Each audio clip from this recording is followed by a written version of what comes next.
Welcome to That's Based. Happy Wednesday. It's the midweek check-in. I'm your host, as always, Caleb Salvatore, reporting from somewhere underground. We're laughing our way through the end of days. Brought to you by Outlaw Streamers and our good buddies over at Blood of Tyrants Wines. Head over to drinkbloodofTyrants.com. Promo code BASED, B-A-S-E-D, like the title of the show, to save yourself 10% off your order at the checkout. They got two types of wine along with the Liquid Freedom energy drink. That's drinkbloodofTyrants.com. Promo code BASED, B-A-S-E-D, like the title of the show. It's going to save you 10% off your order at the checkout. Okay, we've got good take, bad take. Remember, we do this on the first Wednesday of every month. We're not talking, well, some of them are related to news stories, some of them aren't. But we take 5 takes from around the internet, some of them good, some of them bad, some of them from people who are well known, some of them are from people who you've never heard of. But we take 5 takes around the internet. I react to them, and if I have a guest, which I don't today, but we will react to them. But I'll react to them, and I'll tell you if it's a good take or a bad take. We got some zingers today. We got some zingers today. And at the end of the year, we're going to break them down. We're going to do the top 5 best takes and the top 5 worst takes. We will rank them. I've already got a folder created. It's going to be a good old time. But before we do that, we have got to read from our Conspiracy Theory Bible. Remember, I told you we are reading one theory every episode on the air. And today is the Burr Conspiracy from the book Great American Conspiracies. Breaking it down. I got this for like $12 at Kohl's. Well, it was on Amazon because I didn't want to wait in the line at Kohl's, so I paid like $1 more to order it on Amazon. I know, I'm destroying brick and mortar businesses. But here's the Burr Conspiracy. Forget Hollywood. One of America's most dramatic plot lines comes straight from the Buckeye State. The scene involves a deadly duel, an island-based militia, and a plot to take over multiple states, all at the hands of former Vice President Aaron Burr. Aaron Burr gained fame as vice president under Thomas Jefferson from 1801 to 1805. It was toward the end of the term, though, that Burr's name really became notorious. In July 1804, Burr decided he'd heard enough slandering from his political opponent, Alexander Hamilton. Burr and Hamilton, who was once the Secretary of the Treasury, faced off in a historic duel at Weehawken, New Jersey. Burr won, shooting and killing Hamilton. The partisan infighting of today's politics clearly pales in comparison to that of yesteryear's. Needless to say, the whole idea of murdering a political opponent didn't go over so well in Washington. Burr still finished out his term as VP. They let him finish his term as VP. But soon headed out west to carry out some more sinister plans. In those days, the West was wild, with sparse settlements and limited control. Burr had his sights set on the newly acquired Louisiana Purchase, along with the future great state of Texas, which was still colonized by Spain. Burr figured he might as well build his own military, dominate the land, and establish his own empire. I like the way this guy thinks. Burr lands a fellow conspirator. Burr's first brainstorm was to turn to Britain. The inspired conspirator met with the nation's U.S. minister and threw out the idea of leading a revolt in the West in exchange for his country's money and ships. The boys from Britain, however, weren't too keen on the concept, and the plan never came together. Still, Burr was determined. In 1806, he secured the support of a wealthy Irish-American by the name of Harmon Blennerhassett. This is why you never trust the Irish, folks. Blennerhassett owned his own island, a small spread in the Ohio River, now known as Blennerhassett Island. Burr and Blennerhassett teamed up on a mission to take over the world, or at least part of America. The two started stockpiling military supplies and training a militia on the private island. A U.S. commander named U.S. Army commander named James Wilkinson was kind enough to provide them with heavy artillery. Well, that was very nice of him. Just when Burr's grand conspiracy seemed to be shaping up, his plans took a turn for the worse. Newspapers started picking up word of the army he was creating. You know, as I've learned, and I've only tried this a couple of times, but as I've found out the hard way, it is very, very difficult to try to build your own private army without the local news catching on. Like the last 2 or 3 times I did it, the Omaha World Herald and WOK-TV Newswatch 7 were just too far up my ass. It was too much of a hassle. So I had to break up the band. It says, it wasn't until the governor of Ohio stepped in, though, that the joyride really came to an end. Ohio State militia raided Blennerhassett Island. The troops took boats and supplies, but Burr, Blennerhassett, and most of their army were already long gone. The fallout. Burr could only hide for so long. By early 1807, Burr was captured and put on trial. The case, heard by the Supreme Court, would become one of history's most famous. The evidence made it clear that Burr had toyed with the idea of building his own military in the West. Burr, though, argued that the Constitution defined true treason as an overt, not merely planned, military act. What's more, he said the act had to take place in the same district where the case was being tried. I don't know about that one. All that legal gobbledygook ended up meaning a lot. Burr, his crew, admitted did deal with a militia and had enough weapons to weigh down a herd of elephants while in Ohio. But no one could prove that any of it was actually intended to be used for treason, and no one could definitively connect the material items with the bad guy pep talks Burr had given to his followers. Given all that, the judge ended up ruling in Burr's favor. What a G. What a G. It probably goes without saying that the case brought a lot of attention to the state. Ohioans took great pride in their governor's fast action in invading Blennerhassett Island and stopping a potential disaster. Still, sometimes it's best to leave a tainted past behind. Ohio ended up saying so long to Blennerhassett Island, giving it to West Virginia and cutting its ties with the troubling land. All right, well, you learned something new on this show. See, we're all learning together. I didn't know. I knew that Aaron Burr was a little sketchy. I didn't know it was like that, though. That's interesting to know. So this guy formed his own private army, tried to carry out an actual insurrection, and walked. Put him on fucking Rushmore. Put him on Rushmore.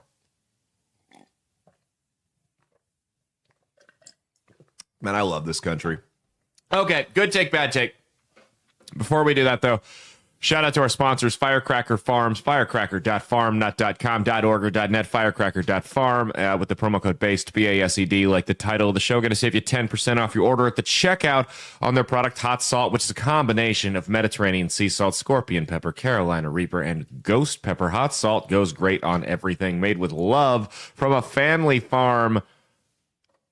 Get 10% off your order today. Firecracker.farm, promo code BASED, BASED, like the title of the show. It's going to save yourself 10% off the order at the checkout. Also, I have got a show this Saturday at Beach House Bar and Grill in Omaha, 9 o'clock. We have got the legendary Anthony Rogers coming to town straight out of St. Louis. He has been everywhere shooting specials from St. Louis to Vegas to Florida to Hawaii, doing his thing. He's got a couple of specials out. He's got over 1 million followers on Instagram. He is the host of the popular Anthony Rogers program. Check him out this Saturday, February 8th. Yeah, 9 p.m. Beach House Bar and Grill. Tickets are $10 cash or on eTix. Get them in cash. It saves you money. It saves us money. It's just the right thing to do. This Saturday, February 8th, Beach House Bar and Grill. Okay, let's go to the first take here. Let's do this. This is from your favorite author, Amber Lockhart, on Twitter. Her name is your favorite author, and then she's got a Canadian flag, a British flag, an American flag, and some irrelevant country's flag right there next to her name. So her name being your favorite author. So here's what she said. She said, credit scores didn't exist until 1989. All those boomers bought their first houses and never had to pass a credit check. Okay, so does Amber have a good take or a bad take here? Well, what she's saying is partially true.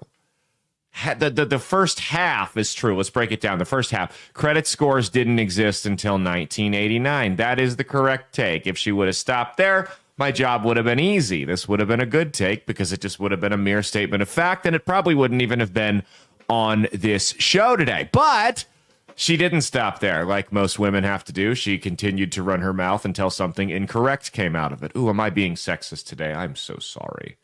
I'm so sorry. Credit scores. First up, let's think about this without historical context. Okay, let's say that she's correct in the second half of her statement there, that you didn't have to go through a credit report to purchase a house prior to 1989. Let's think about that for a second, logistically speaking. Let's just say that the banks were just giving out houses like free candy to anybody and everybody that wanted one. By the way, 1989, excuse me, the 1970s and 80s, interest rates would have been skyrocket too. But I mean, you're talking buying a house on a credit card, right? Like 15, 16% in some cases. So let's just say, for argument's sake, that banks just handed out mortgages like with high credit, or excuse me, with high interest rates like candy, without verifying anything about you. You could be a total deadbeat. They wouldn't know. They just gave you the more. Everyone got approved. Don't you think we would have missed that housing market? Don't you think we would have heard about the housing market crash that would have caused in history class? You know, the one that would have made 2008 look like a birthday party, like a walk on the beach. Don't you think? Don't you think we would have heard about that? Like the economic destruction that would have caused? Don't you think that would have popped up in the history books there? I mean, there were housing crises, but nothing like what you would have seen if they were just giving out fucking mortgages willy-nilly without a credit report. Here's the thing. You did have to go through a credit report prior to 1989. That's correct. Credit scores weren't invented, but you did have to go through a credit report nonetheless.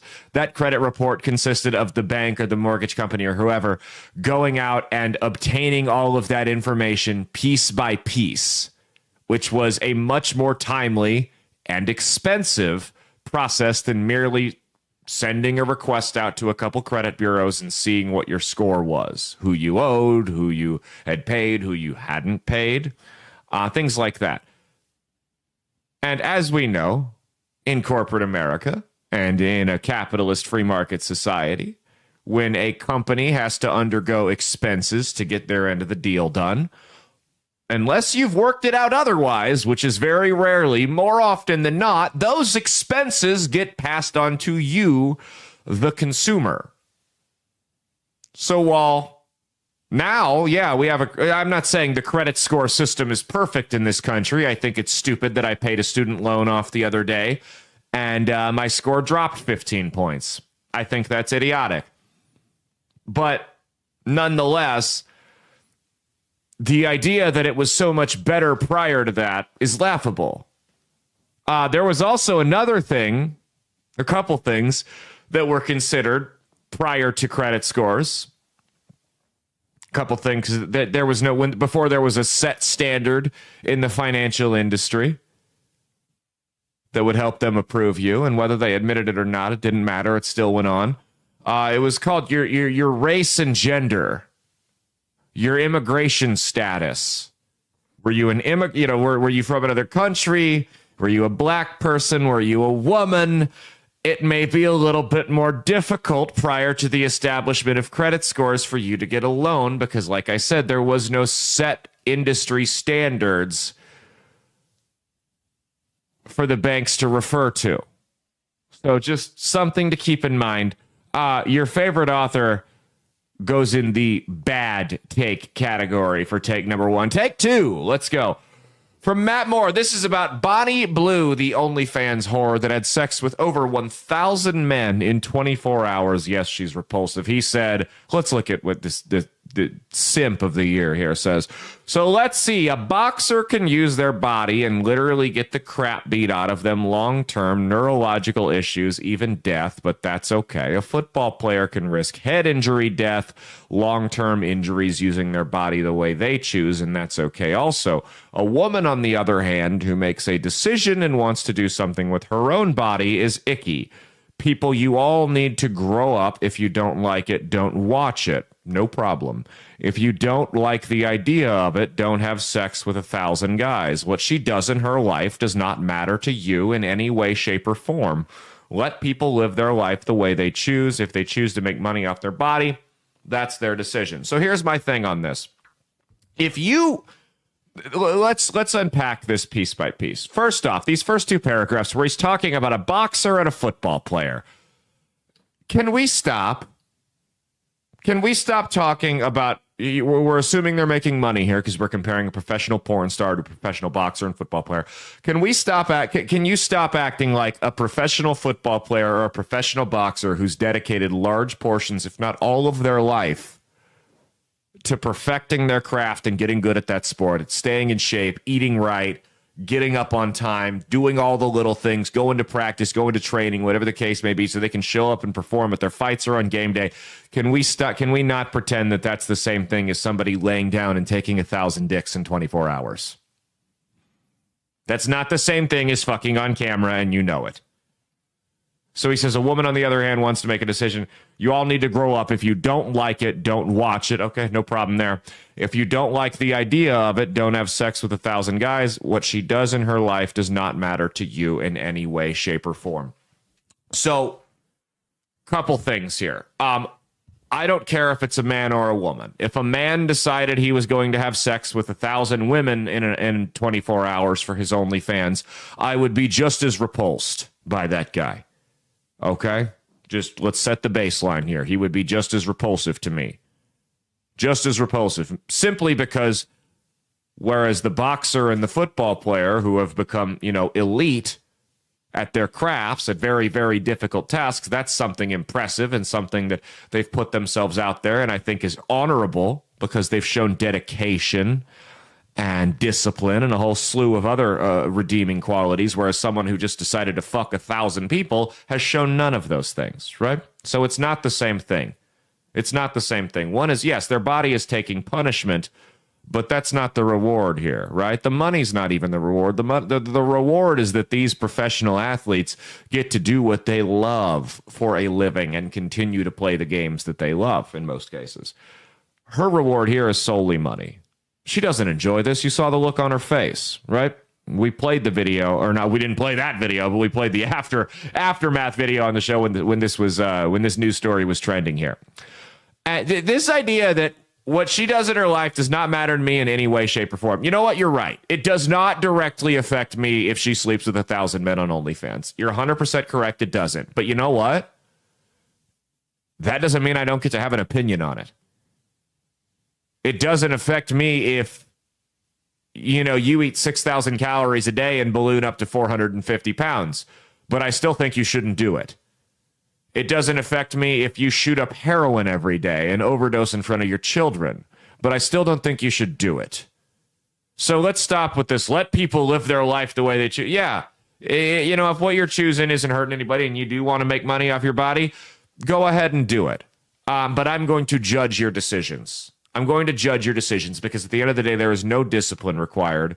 There is no skill required in being able to sleep with 1,000 men in 24 hours. It is a repulsive trait, whether you are a male or a female, and it is nothing compared to being a professional boxer or football player. So, Matt, bad take. Bad take number 2. Wrong. Okay. Number 3, this is from the Meme Father on Twitter. He's got a picture of a woman with a C-section. It says, sorry, ladies, but some of you failed. And then the image says, proof you failed as a woman with the C-section. I don't feel like I need to elaborate on this one that much. I'm a C-section baby. I am glad that both myself and my mother lived through her pregnancy. I don't see that as her making her any less of a woman or meaning she failed. I mean, the reality is what was mortality rate for mothers before C-sections and other modern advancements in medicine during childbirth was extraordinarily high. Just because something isn't 100% natural doesn't mean it's a bad thing. If you blow your leg off and get a prosthetic leg that allows you to walk for the rest of your life rather than being bound to a wheelchair, no, that's not natural, but that doesn't mean it's inferior. Sometimes, and I know this is hard to believe because we can't just meet somewhere in the middle. We have to overcorrect. It's either everyone has to be on all these pharmaceuticals and no matter what, we trust the science and everything's good, or everything's horrible for you. Only natural. If you don't just eat raw meat and leaves off a tree, you're basically guaranteeing you'll get cancer. Why can't we meet in the middle? Some modern advancements, specifically in medicine and science, are a good thing. That doesn't mean they all are, but some of them are. I would include the C-section in that category. So the Meme Father, you're clickbaiting and you're a retard. You've also got the third bad take of the day. Wrong. All right, number 4. Billy Baldwin. Yes, one of the Baldwin brothers. Not the murderer or the smart... Excuse me. Not the man with a body count. He's not a murderer. He hasn't been charged for it. I want to correct that. Or the smart one. Billy Baldwin said on RFK Jr., Bobby Kennedy was my friend. Our friendship didn't end when he abandoned his political integrity for Trump. It ended when his lovely wife, Mary, died. Had he protected her during that difficult time, she might still be with us. And as his cousin Caroline stated, he is a predator. Now, this is an incredibly low blow and a disgusting thing to say about anyone, specifically in public, and especially someone that at any point in your life was important to you. RFK Jr.'s ex-wife, after they got divorced, died of a drug overdose because she was an addict. Now, we don't know the extent of how far he went to help her. My guess is Billy Baldwin doesn't know that either. The idea that this scumbag would drag out his former, I don't even care if you never met the guy, that you would drag out the fact that the guy's ex-wife died of a drug overdose as some type of attack piece against him shows you how low the left in this country is willing to stoop. These scumbags really know, like, there's nothing they won't do. Nothing they won't do if it means they feel like they get to score points on the other team. I mean, this is a repulsive thing to say. Hey, maybe your brother should have protected that camera lady. And she'd still be here. I don't know, since we want to play that bullshit. Is that how you want to do this? Had he protected her during that difficult time, she might still be with us. Hey, you know what? There's a million reasons that cause people to get divorced, specifically when substance abuse is involved. You don't know how far he tried. My guess is he probably tried to protect her.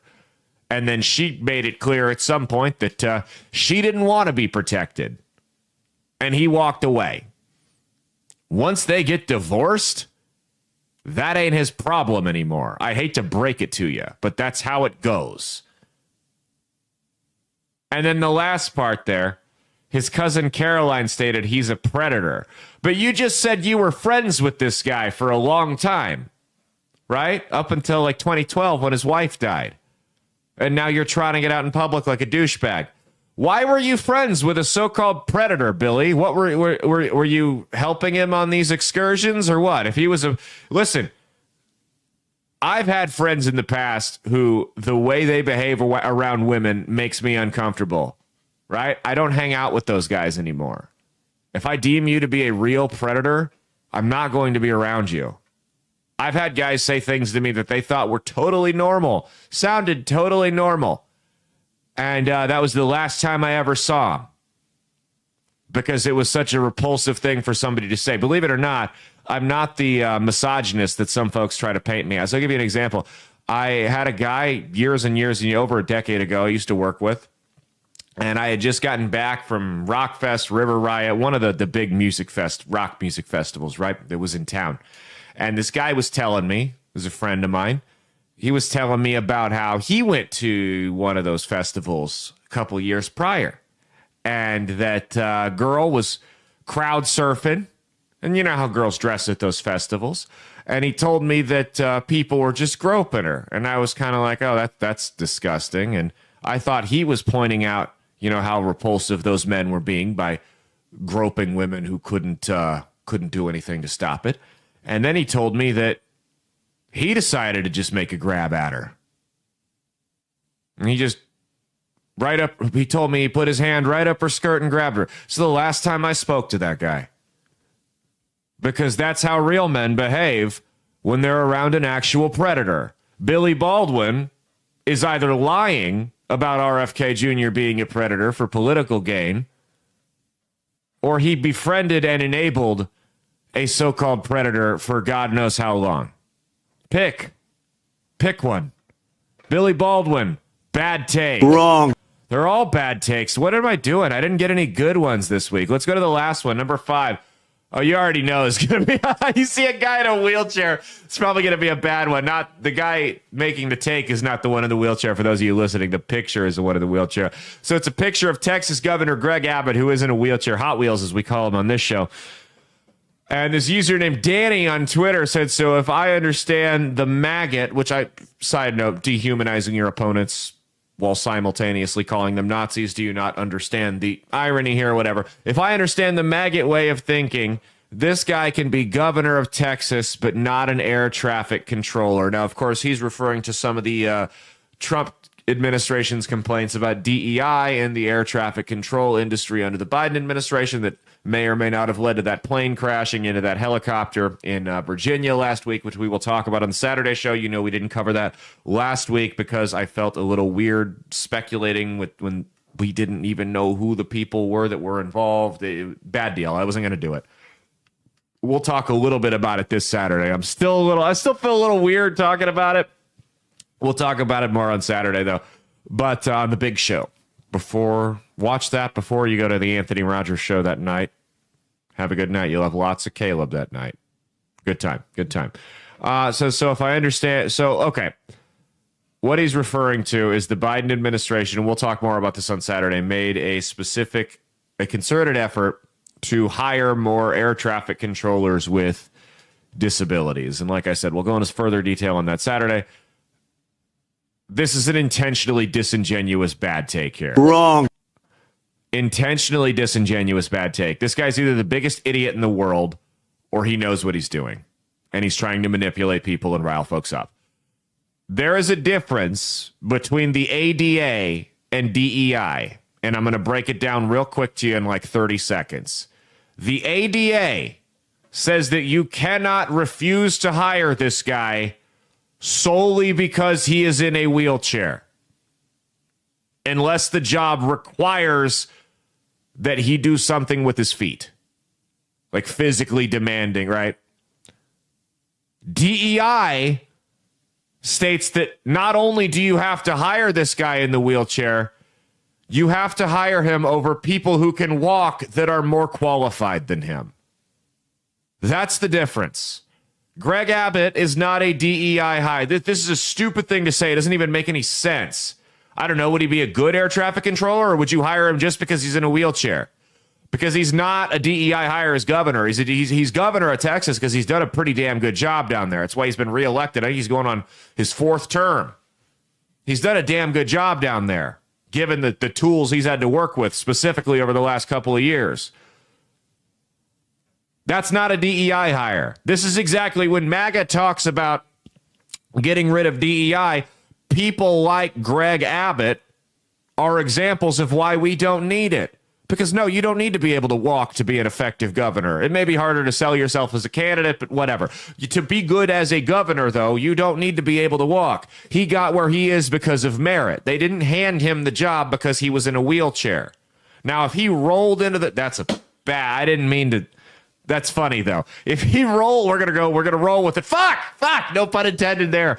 If he rolled into the DNC and started, and started saying liberal shit, they would make this guy vice chair in a heartbeat. Because that's how the Democrats work. Because they see a disability and they go, oh my God, I've got to claim you like a Pokemon card. We've got to collect them all, right? All the minority groups, all the disabilities. We got to catch them all. And that's what it is. So no, this is, like I said, once again, Danny, this is a very, very bad Wrong. And disingenuous take here. You should be ashamed of yourself because I know your mother is as well. Greg Abbott is not a DEI hire. Now, I'm assuming he's not trained to be an air traffic controller. If I'm wrong, then I will stand corrected on that.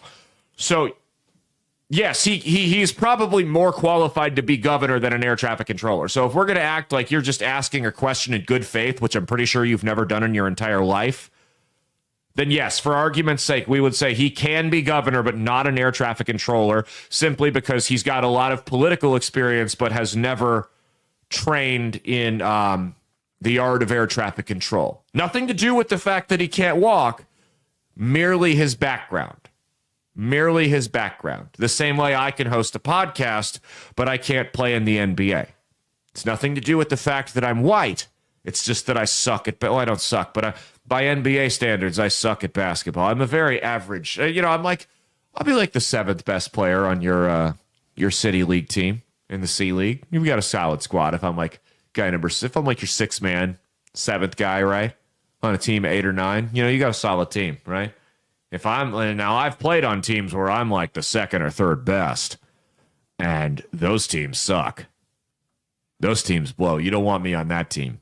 You don't want me on that team, but you do want to tune in Saturday. We are going to have a full show ahead. We're going to have a Super Bowl preview. I think I got a friend joining us for that one.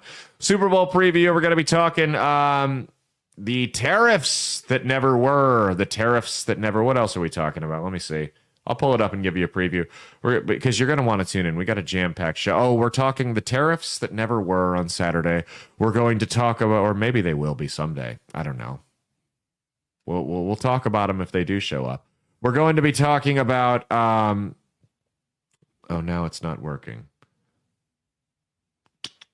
God damn it.